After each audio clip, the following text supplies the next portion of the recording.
Seems like I was wrong about this game. Or was I? So Post Shift 2 is a FNaF fan game that was made by rjack25 that is a sequel to Post Shift 1. Okay, let's just cut the 90% of explanation I have to do for the first game, since I talked about it in my last video already. So if you want to see an explanation on Post Shift 1, just go check that video out. I'll probably put a card or something to click on, I guess. Post Shift 2 came out with mostly negative views, calling the game hard, unbalanced, and don't worry, we'll talk about those when we get there. After the game got some negative backlash about the game being difficult, you know, something that can usually happen with FNaF fan game releases, hell, even official ones. For some reason, the developer decided to delete the game off of game charts. But as I'm writing this video, he came back with a post basically talking about how he brought the game back and how he's gonna update it in the next few weeks. Okay, now let's get into a summary of the game. The game was released in two parts, Part A and Part B. At first I didn't really understand why the game was made in two parts, but after I played through it, it made a lot more sense. The game's visuals and animations are really good. Like, this stuff is really impressive. Like, you gotta give the developer a point here for how much effort he put in the animations. I also wanted to mention that the music in this game is also really good. I mentioned this in my first video about the game, but it's really good and I listened to it a lot, and I forgot to mention this in the video, so I'm putting this in post, okay? Before I start going through the whole game, yes, the whole game, I wanted to give a disclaimer that I'm gonna be spoiling all of the game for the neutral route ending that I played through. So if you were planning to play the game, or maybe you currently are, just know that the video is separated between chapters, so you can watch the video up until where you are, because I won't be spoiling or showing any major parts of the game until we get there. Alright, without further ado, let's start Part A of the game.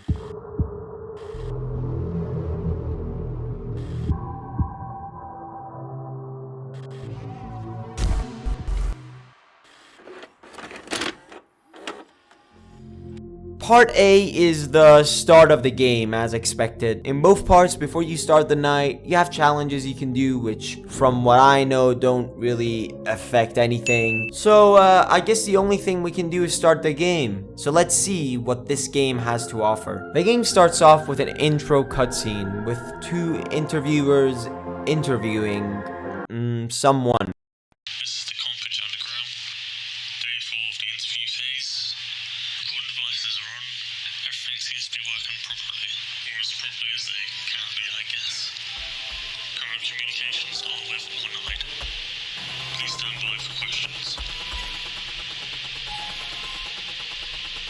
Once I find a way out of this forbidden chamber, I'll tear you all apart limb from limb.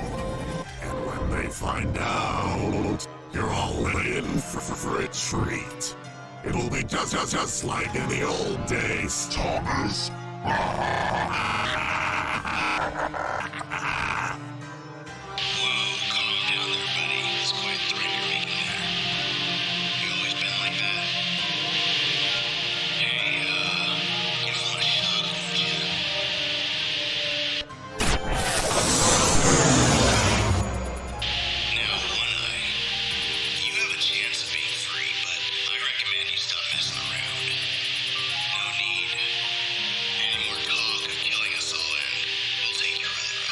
You oblivious fools! Do I look like something that cares about having its arm removed? I'll just simply put myself back together again. And again. And again. Give me a break, tough guy. Where the hell is your old eye then, huh? Your only source of life is that weird heart of yours. You really think we can just take you down? Let's see about that, shall we?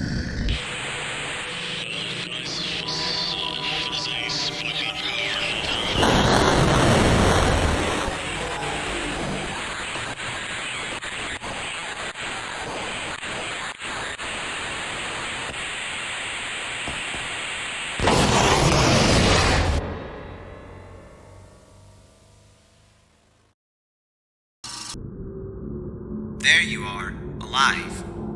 We brought you back, just as we were told to. It goes without saying that your little excursion didn't go so well. But don't fret, you're here now. We've got a lot of work to do, a lot of loose ends that need sorting. However, you must already know that. We need you to take us back to the start of it all. Can you do that for us? You were looking for an answer regarding the incident, right? What this tells us is that we are playing in the past, trying to explain what happened while we were in the company or facility. Just to note, there are items and secret items you can find, which I think change the outcome of the game by, I guessing, changing your memories.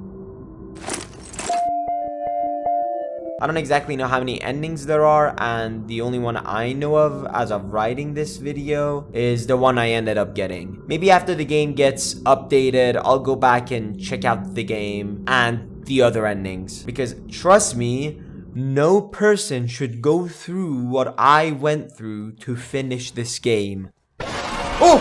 What the hell? I hate Freddy, man. What is wrong with this guy?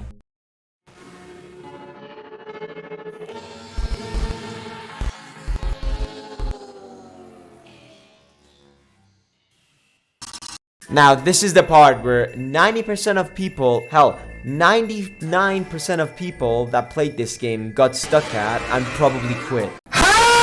So I'm here to help you out. I'm not gonna be reading through the tutorials for the most part because most of it is pretty vague. So I'm gonna give you guys a helping hand. In the first night and up until night 3, you have to perform 3 repairs in every night. After you do that, you have to wait until 6 AM to win.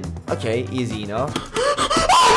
Now I'm gonna start explaining the animatronics. Oh boy, here we go. There are 5 animatronics on the first night, and you have 5 main locations you can go to. The temporary aisle, construction area, promotional area, sanitary area, and souvenirs area. For Miniature Freddy, you have to listen to a specific piano noise that plays that is very much like an ambient noise. So without you knowing this, it's almost impossible to hear the music and know it's him.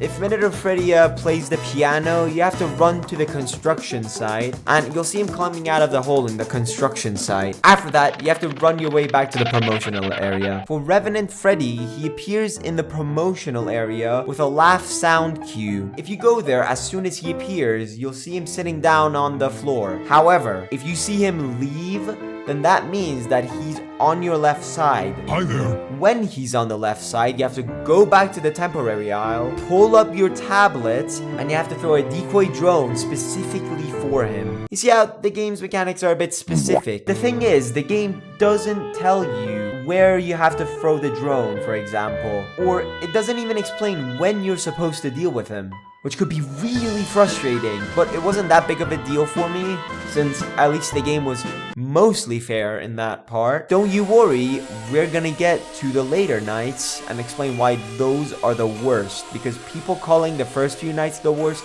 is completely false. The only problem with the first few nights is the tutorial, for the most part. I literally had to trial and error this for about an hour for just the first night so I could beat it.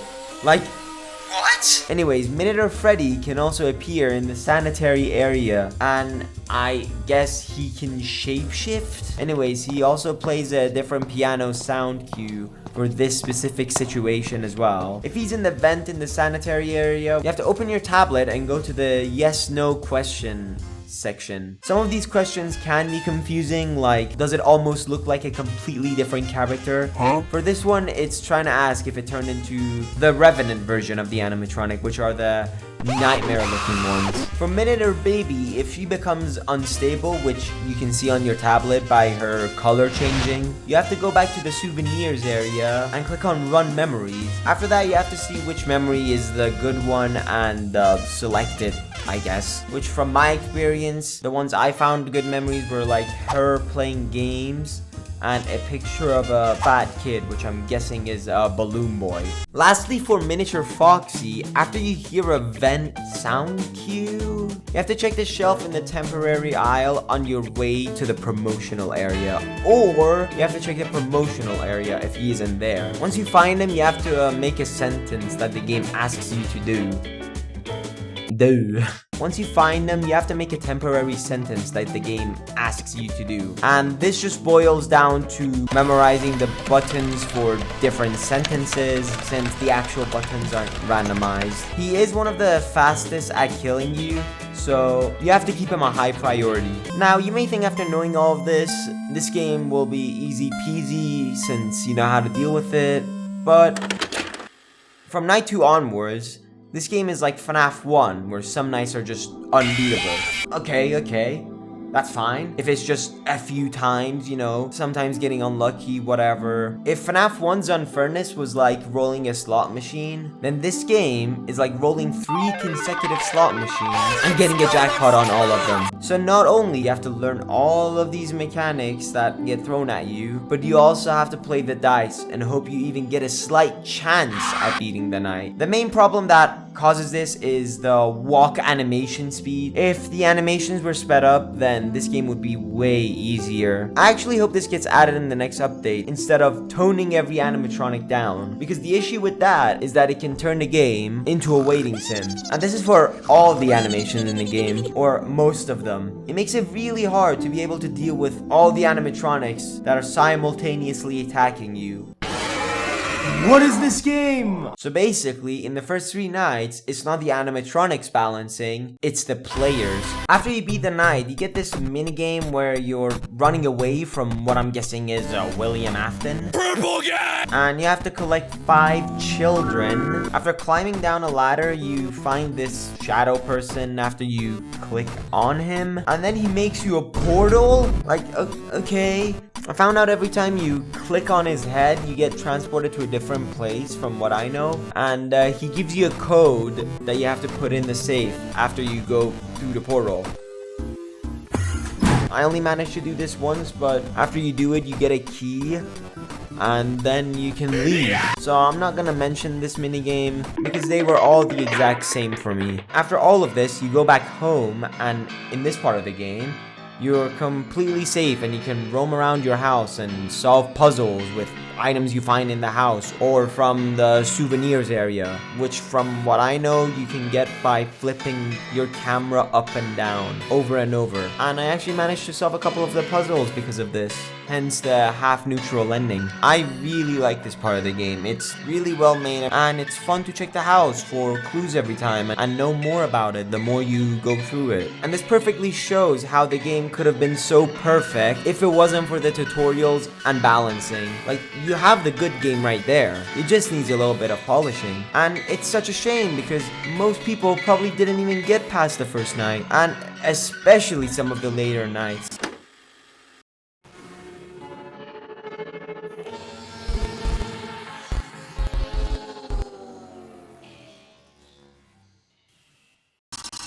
After that, we get into night 2 and we start off with another dialogue. Hello, again. So you encountered the Minotaurs, eh?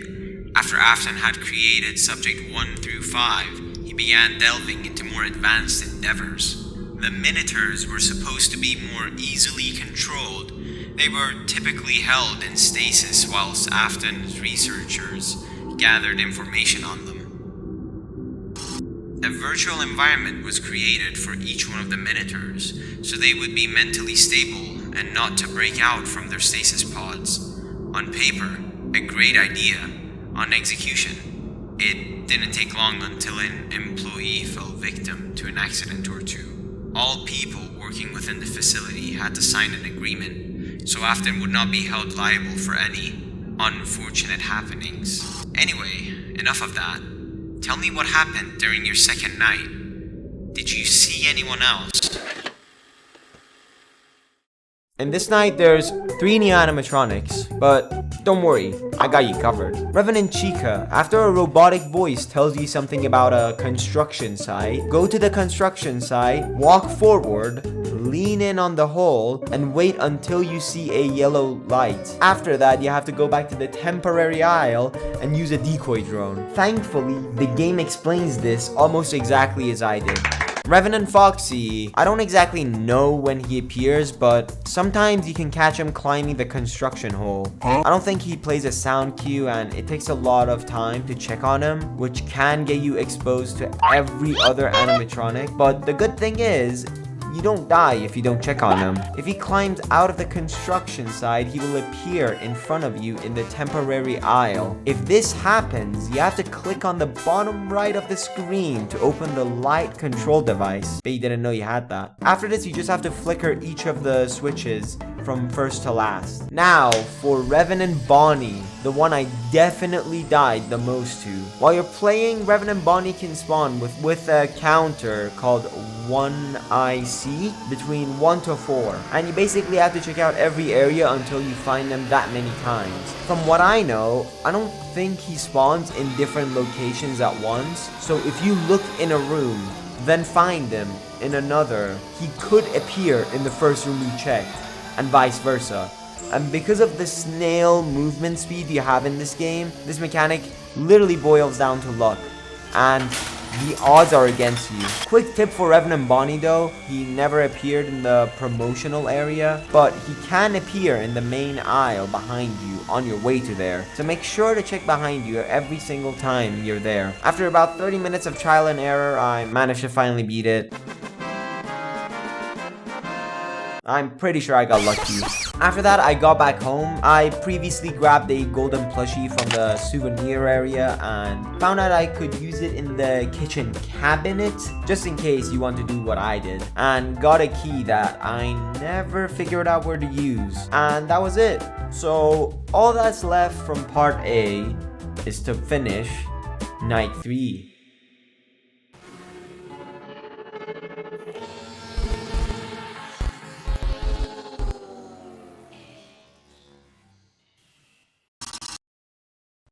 That's all we need for now. Thank you for your cooperation. Just know that your knowledge will be very useful to us. You will surely be removed from this premises, as previously requested by One Eye. We fear that you know too much, and with our goal almost within reach, we can't let anyone like you interfere. And please, do not return here under any circumstances. You know what will happen if you do. The outcome is truly less than desirable. You left us quite the mess to clean up. At the very least, we hope you can appreciate the efforts and lengths we went to just to bring you back.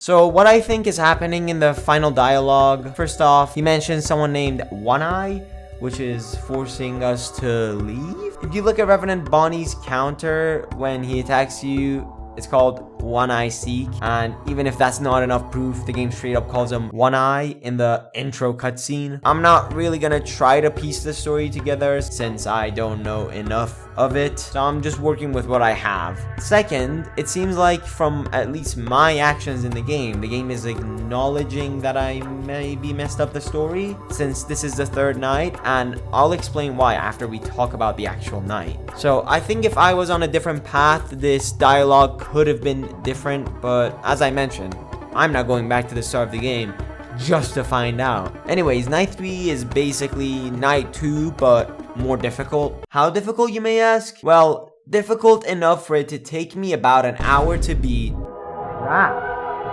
Where was he? Oh my god, I was almost there. Oh!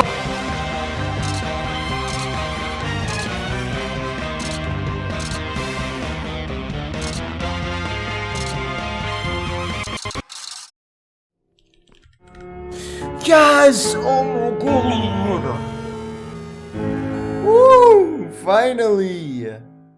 Anyways, after that hellish night, I came back home and I was able to put papers in the living room, which is the room you can put all of your clues on, and I guess figure out what happened. I managed to find some more photos in my house which explain how the toy company that you work in might have an ulterior motive because they rebuilt or were rebuilding the animatronics from, I'm guessing, Fredbear's Family Diner, possibly, since the game calls them the ones from the 90s. I found more photos which show a place called the research area, which we will get to later, a family drawing of Afton, and a Foxy plushie. I don't know if grabbing those items do anything, but I just wanted to mention them. After you leave your house, the game abruptly ends and tells you that you're able to play Part B while showing Reverend Bonnie. And no, I'm not gonna be calling him One Eye. That sounds dumb. Now, Part A is basically you making your route and ending. You have to find clues and solve puzzles. And Part B is supposed to be where you lock in your decisions and move on to the ending. So from this point on, the house sections are completely removed from the game and you don't really get any other puzzles or clues to solve. And the thing is, I've never seen this in any video game, especially a FNaF Fangame. And I think it's just such a cool, unique idea because of the way the game feels meta. Like, it might be a small thing, but I think this idea could have been taken further. Like, if the game had something like outside the game puzzles like One Shot or Doki Doki, it would have made it even better in my opinion. I just really love this idea and I feel like it could have gone places. Unless if that's a thing in the game and no one just knows about it yet, then this part of the video is gonna be dated. Anyways, now that we locked in our decisions, it's time to start Part B.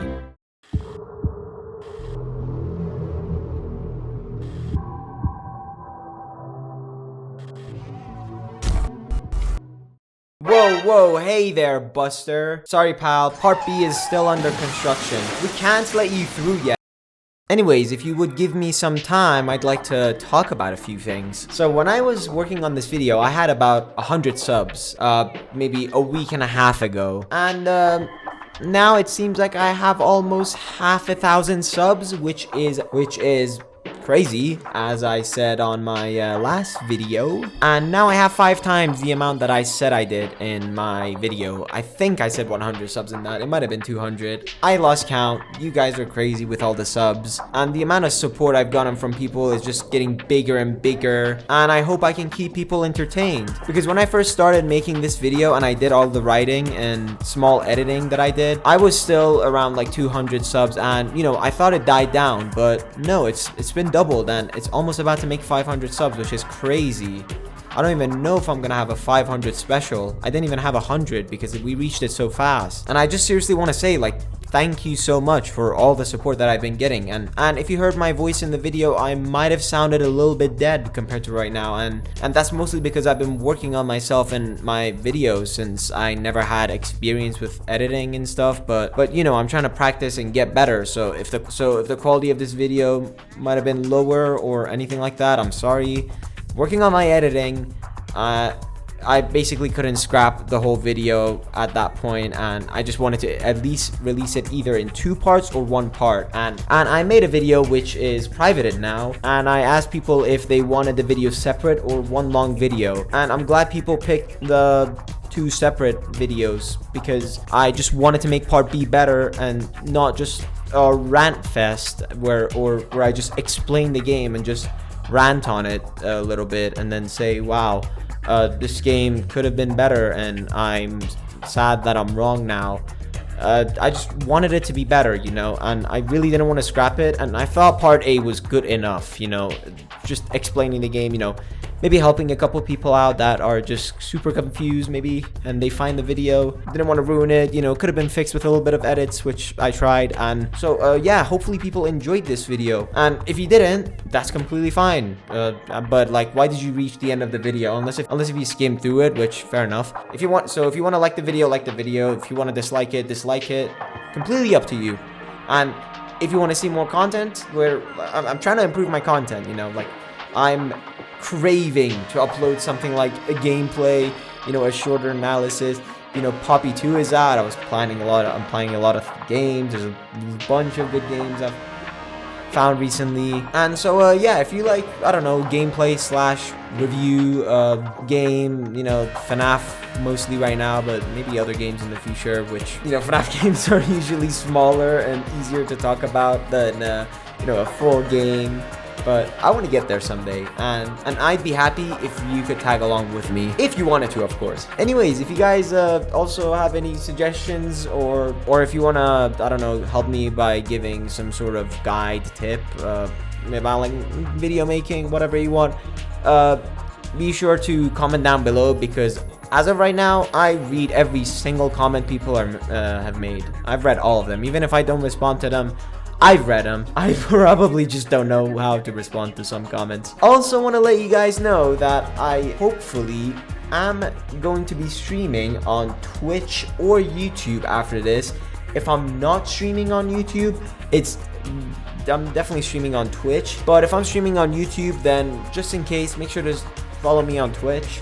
If you want to see me live, I just want to, you know, take a live stream, take a break. I do want to live stream with, like, I don't know, other games, you know, while I record them. I feel like that could be a good idea, but, you know, completely up to you. So yeah, follow me on Twitch if you want to see me stream, and if I'm not streaming on YouTube. The link is in the description, and I think it's called Perrigate Live. So I hope you enjoyed watching this video, and I'll see you guys in the next video. So see ya.